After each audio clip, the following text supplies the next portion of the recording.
This is Chris Barker, Director of Athletics at Southern Connecticut State University on the One Question Leadership Podcast. I just wanted to give a huge shout out to the NCAA Pathway Program, Dee Merritt and Lamar Pottinger, for creating opportunities for people like myself and people of color and underrepresented populations to having opportunities to be directors of athletics. If it wasn't for the Pathway Program, I wouldn't have the opportunity to be with people like Andrew Gavin, who got me into the Pathway Program, people like Sean Frazier, who was one of my mentors through the Pathway Program, who then introduced me to the Pictor Group, who got me into the chair at the Southern Connecticut State University. Thank you, NCAA Pathway Program, and thank you, Ty Brown. Go Owls.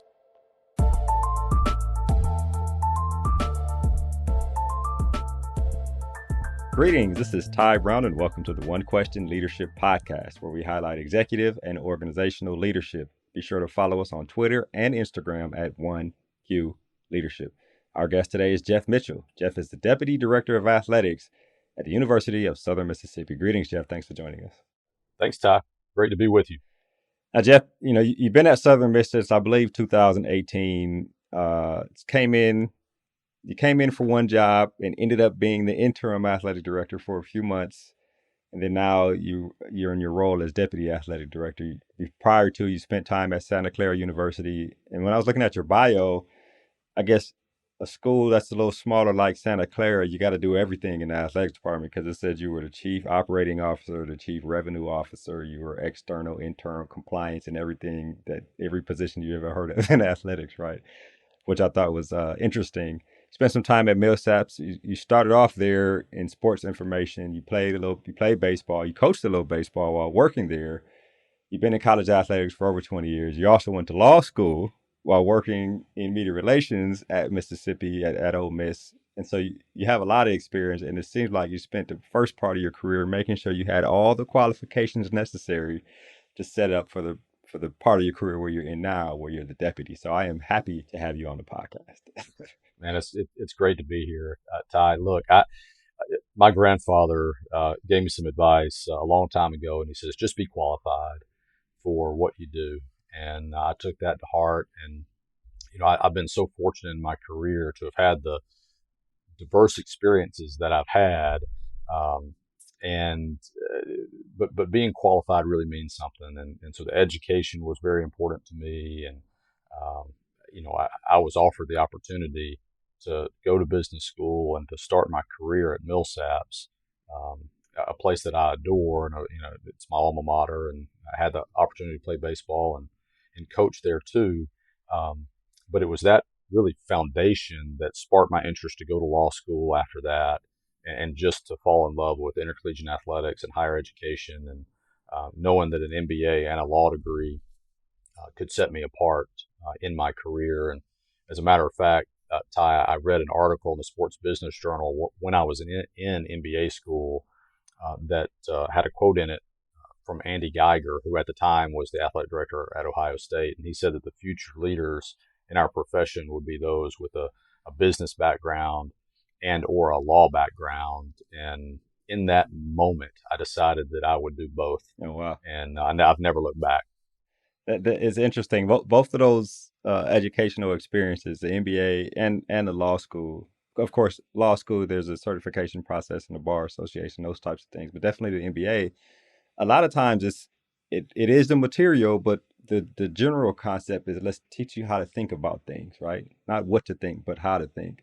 And so I wonder, does your brain work in that way? There's this business model theory tied to this logical, legal type aspect in your mind over the last 20 years, based on that being the foundation of your qualifications, as you said?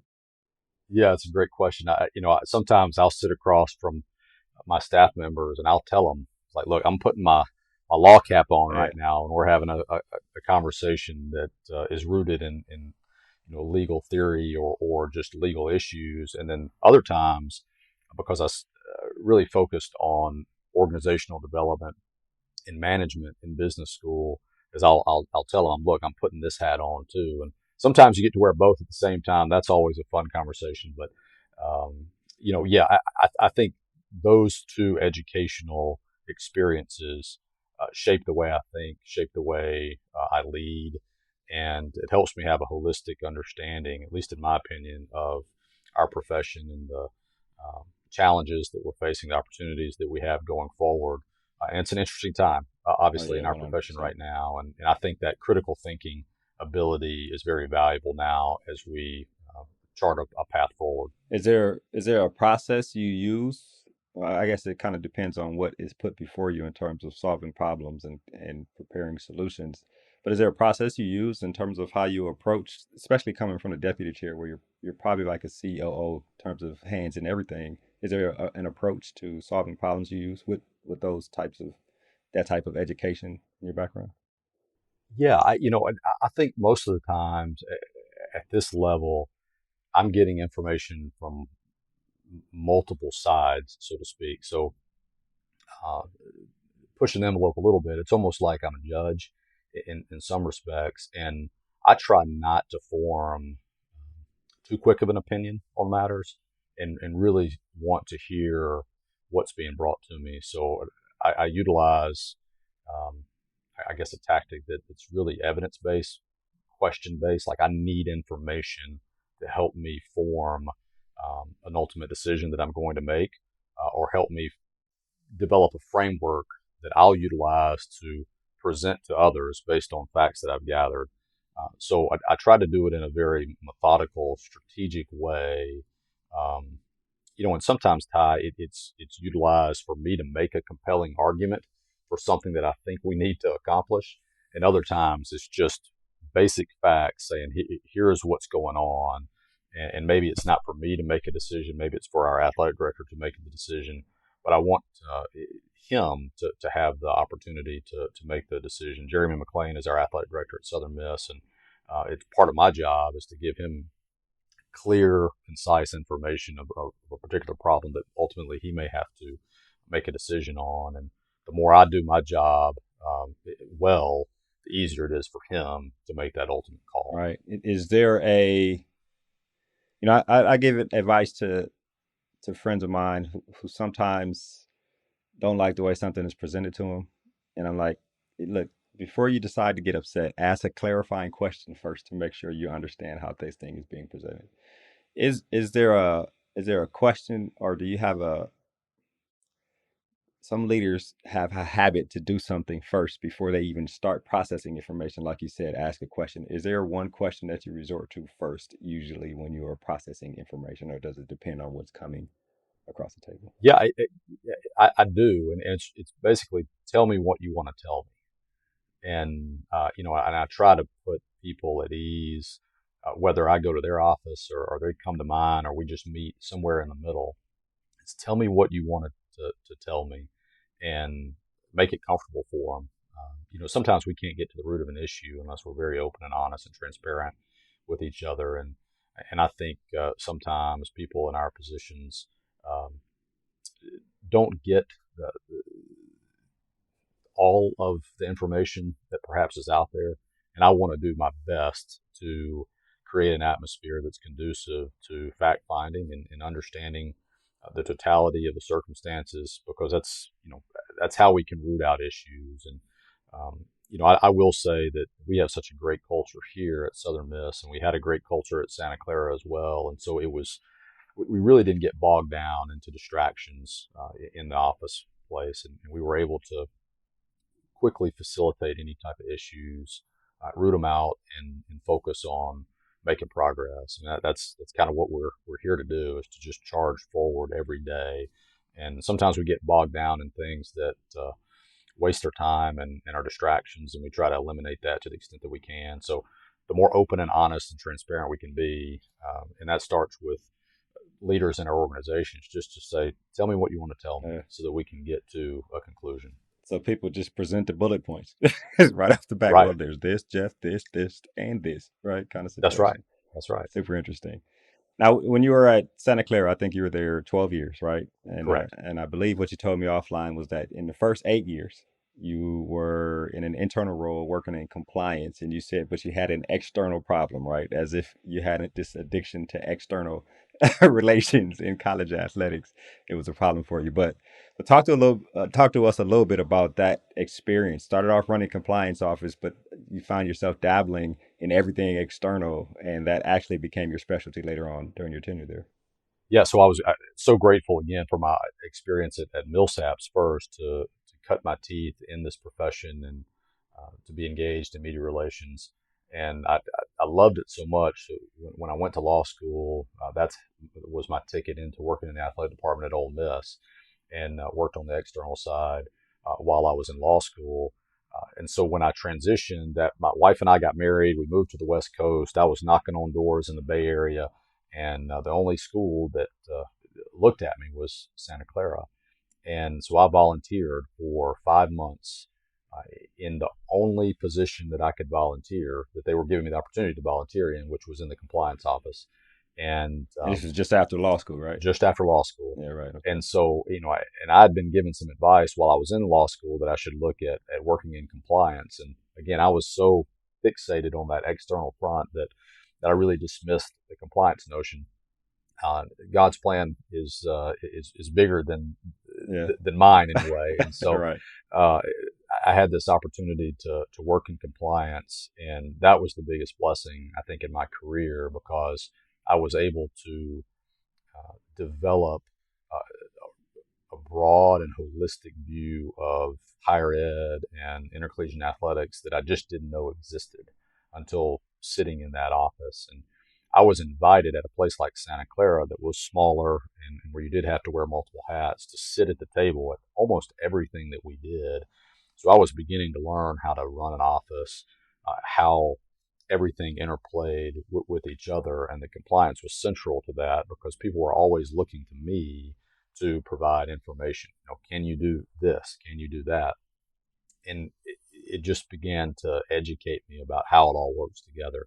Uh, but nevertheless, because of the composition of our staff at Santa Clara, the nature of the area in which Santa Clara exists, in a very urban, in a large metropolitan area in the Bay Area, it was all hands on deck when it came to being in the community, engaging with fans, fundraising, you name it. So I got to be a part of that too. So that's why I say I had an internal role with an external problem, because I was All just right. involved in every aspect. But again, that was so rich for me to be able to um, collect all those experiences, and it helped me to be the well-rounded professional that I am, and helps me to be really good today in my role.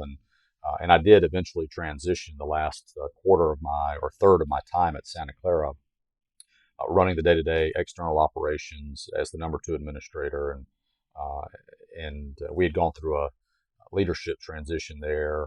Renee Baumgardner is the athletic director at Santa Clara now, and it was really in that role that I learned how to be a really good number two, to be anticipatory in my leadership, and to be not just prepared, but precisely prepared for meetings, because you just, at that point in an advisor role, you just have to always be dialed in to what you're doing and to what advice you're given, and really to spot potholes, so that you know your your athletic director or president even, it does not fall into a pit that's can be avoided. Yeah, which is interesting, seeing around corners, right, for the boss. Absolutely. Yeah, you come to Southern Miss in 2018, I believe, in an external role, right? This is the primary focus of where you're coming into now. I think you kind of had your hands in everything then too, but then not long after you come in, you're the interim, right? And as an interim, I mean, decisions are put in front of you to make, right? Tell us about that process. Yeah. Do you feel like in 2018, when you took on that role, were you ready for that type of responsibility? I mean, I guess looking back, you would say yes, but I mean, who knows? Like, what Well, were? it's I felt more prepared perhaps than I would have been, and that was because I had the opportunity to serve as the interim AD at Santa Clara too, Ty. Okay, So when we had that okay, leadership transition, the president at Santa Clara had confidence in me to serve for several months, just to kind of pave things, and get things ready for our next leader, and that was ultimately Renee's hire. At Southern Miss, when I transitioned um, to working here in Hattiesburg, I had no idea that there was going to be a quick transition period. So about 3 months into my time here, John Gilbert, who's now the athletic director at East Carolina, had hired me to come to Southern Miss, and he had an opportunity presented to him that he couldn't pass up to go to East Carolina, and I was offered the opportunity to be the interim AD at Southern Miss, and yes, so I felt more prepared to do that then because I had the experience before, but I was really new to Hattiesburg and to Southern Miss, and Yeah. it allowed me to quickly get acclimated to the scene and to meet our fans and to understand what the culture was here in a very intimate way. And yeah, I mean, things are coming at you left and right. And when people say that your life changes overnight when you have the opportunity to sit in that chair, it's very true. And again, I'm very grateful for the experiences that I had here. We had a tremendous year in that 18-19 academic year, the most successful that Southern Miss Athletics has had competitively Right. in the last 15 years. So we had several teams make the postseason and win a conference championship. And it was a lot of fun. We did a lot of great things. Really began to stabilize the culture here. There had been a lot of movement in leadership, and so I'm proud of that. And then Jeremy McLean was named athletic director later that year, and Jeremy and I have known each other for a long time, and so we've been able to continue that momentum and build on things the last few years here. Yeah, which is important. Now I have a question. You come in, and 3 months later, you're the interim AD. I mean, have you even identified the best? So you're in Mississippi, soul food restaurants. I mean, what do you like? Where the fans are? Like, it's like this education has to come to you almost immediately because you're expected to be present at places where people are, right? Where's the conversation taking place? Let me join that conversation. Tell That's me right. about that aspect of getting Yeah. Well, acclimated. I got thrown right into it. I mean, it Yeah. was. One day I'm sitting in the office and I'm just trying to figure out uh, the best advice to give to John. And then next thing I know, John's not here, and I'm being ushered to the governor's mansion to give a Wow. speech to talk about Southern Miss athletics. You talk about a quick education. That was that. But again, I felt really prepared in the moment to do it based on the background and the career experiences that I've had. So Yeah. I I wasn't nervous. I didn't question the moment. I took it, embraced it, enjoyed it, and I know that it has helped prepare me for future opportunities Yeah. as they come, and feel very comfortable in that regard. But yeah, learning the great places to go, the soul food restaurants, whatever, that came pretty naturally to me. Okay. Right. So as soon as you move in, right? That's Where's the right. best place to eat here? One more question along that line of thinking. When McLean came in, now you're introducing him to people that you've met over the last 5 or 6 months as the interim, right? And you obviously want a leader to make their own judgment about things, but I'm sure you had some opinions that you developed in terms of what you thought would be good for him to go to or to attend, to meet, and all those types of things. Talk about that part of Yeah. the transition. Yeah, and that's a great question because it's really important as a leader to allow your teammates to make informed decisions because they're in the role now where they have the ultimate authority to make decisions. And I learned this when I was at Santa Clara is I don't need to cast my opinion or judgment about a particular person or a particular initiative unless someone asks me for that opinion.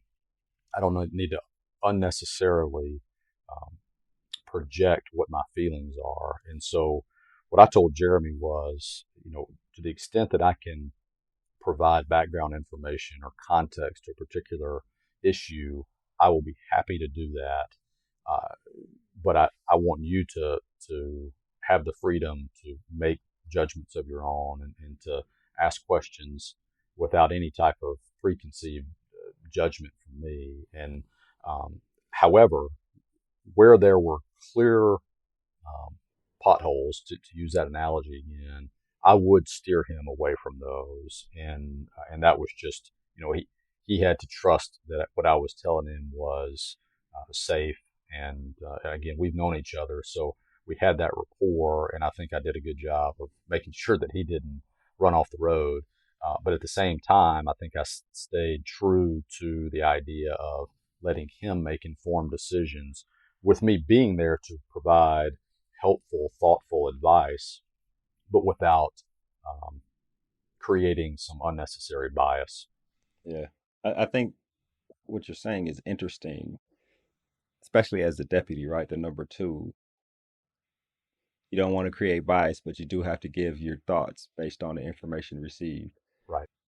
How do you may even have a strong opinion about something, but how do you, especially when you're in these leadership roles and in a leadership role for a few years now, the thought process of, is this my opinion or is this necessary information to give to the boss so he can make a decision? Tell me about that, how to reconcile those two things. Yeah, I think that it's just a maturation process of being, I can recall even as a younger administrator where I had these thoughts or feelings about something and I felt like I had to say them because it was the best thing that was going to be said that day.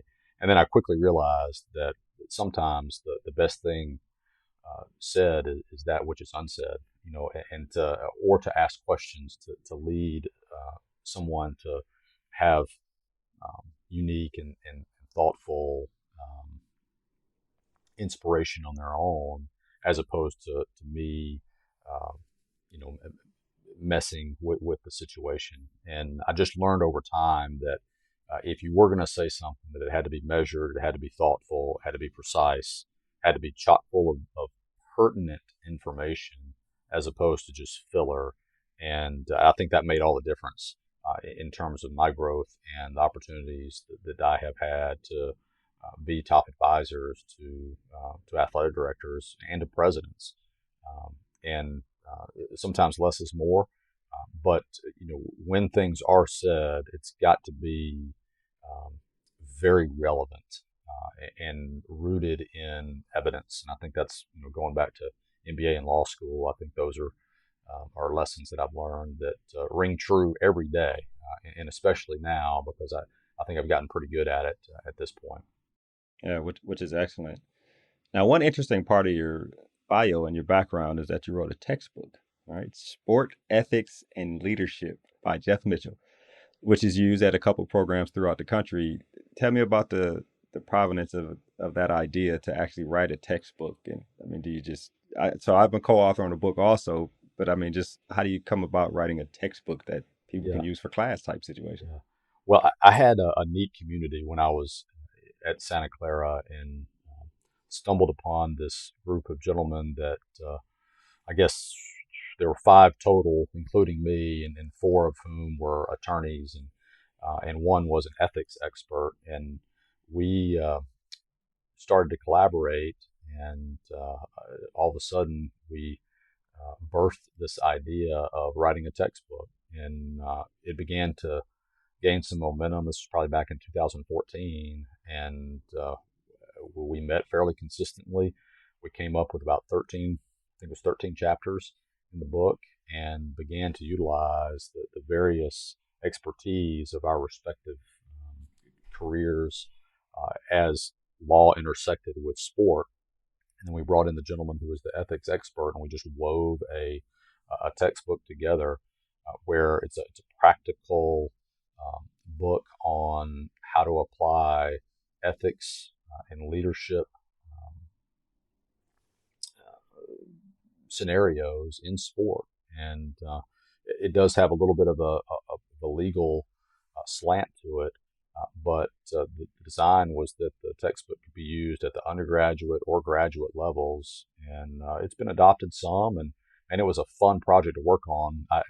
It felt like, for at least several months at a time, like a full-time job that I had to do, between the hours of 9 p.m. and 3 a.m., and writing my respective chapters. But we didn't want it to interfere during the workday.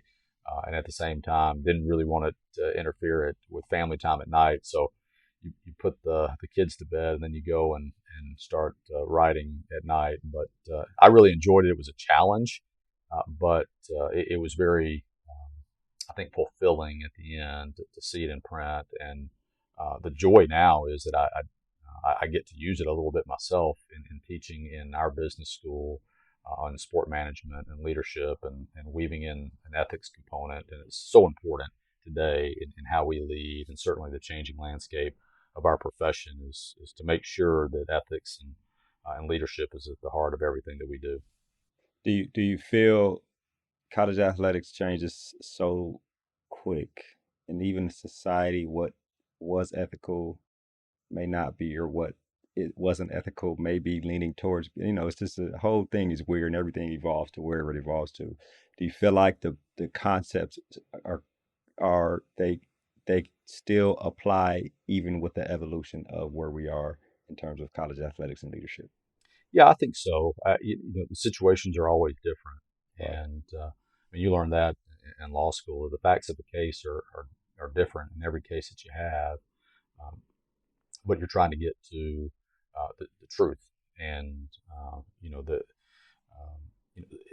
some days in our profession we don't know what that truth is, and we seek to get there, but we have to follow, just the same, I guess, construct of how we lead, and be grounded in, uh, what our core values are, personally and organizationally, and just continue to do it. And the facts are changing relentlessly, but we have to stay true to who we are and what we want to accomplish as an organization. And doesn't mean we don't have to pivot at times, but I think if we're centered around what is right and for whom we are acting, which is for the benefit of our student athletes and our coaches, and creating neat opportunities for our fans to enjoy intercollegiate athletics, and to advance the mission of higher education generally, then it's hard to go wrong. But that doesn't mean that it's not challenging at the same time. Yeah, which is interesting. I asked this last question, then we'll wrap. Thinking about your career, as we talked in the beginning, you talk about establishing the qualifications early on. Then you work through your career and establish the credibility in terms of experience. But there are always things that we can do in leadership, or even just throughout our careers, that help us develop as professionals to get us ready for whatever might come down the pike. I know you recently finished one of the NCAA leadership development programs. I believe it was the Pathways program. I wonder if you can give us a little insight on that program, and how you feel it has helped to sharpen your skills as a professional. Yeah, thank you. So, Ty, I had always viewed the NCAA Pathway program as this finishing school for athletic directors. Right. That was my thought of it as I was introduced to it, and I'd applied for it multiple times and kept getting rejected, and finally cracked the code, and was invited into the program for the 2021-2022 cohort. And what a blessing that was to be in that particular cohort with um, the amazing men and women across the country at the Division 1, 2, and 3 levels, that we sharpened each other in the various experiences that we've had in our respective careers. But the program itself is designed to make sure that the next wave of leaders in our profession are equipped with um, the idea of purpose behind what we do, equipped with the opportunities to sharpen our leadership skills, sharpen some of the softer skills that come with it, the ability to speak with, to the media, the ability to handle tough situations with grace, and all those things are reinforced during the course of the year-long program. Uh, and we're doing it with other people. So it's not just ourselves. We've got teammates that we're leaning on, that we're learning from. And at the end of the day, you feel more confident about your ability as a leader. And you know that you're not just going through it by yourself, that you're actually have people in the profession to lean on, and to seek advice from, and know that others are going through the same challenges that you're facing, and that it's okay, that even in your in the most challenging of times, that there are others that either have experienced that, or um, have some type of insight to help you. And it was just a special year for me developmentally, and I'm grateful for Dee Merritt and that entire NCAA leadership development team for what they do. And especially grateful for the cohort of special human beings that I had a chance to go through that process with. So I appreciate that question. And, any time that you have an opportunity to put yourself in a challenging leadership development situation, you're just going to get better and sharper if you have um, an authentic approach to it and the ability to be vulnerable and knowing that at the end of the day, you're just going to be better and you can help your current organization and a future organization too, for that matter, based on some of those skills and relationships that you develop. Yeah, which is excellent. Well, Jeff, this has been an excellent conversation. I really appreciate you taking the time to talk to us here at the One Question Leadership Podcast. My pleasure. Thank you, Ty.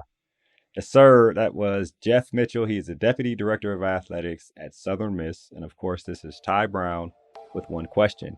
And keep in mind, the role of a leader is to create and maintain an environment that people want to be a part of. And as always, be better tomorrow than you are today.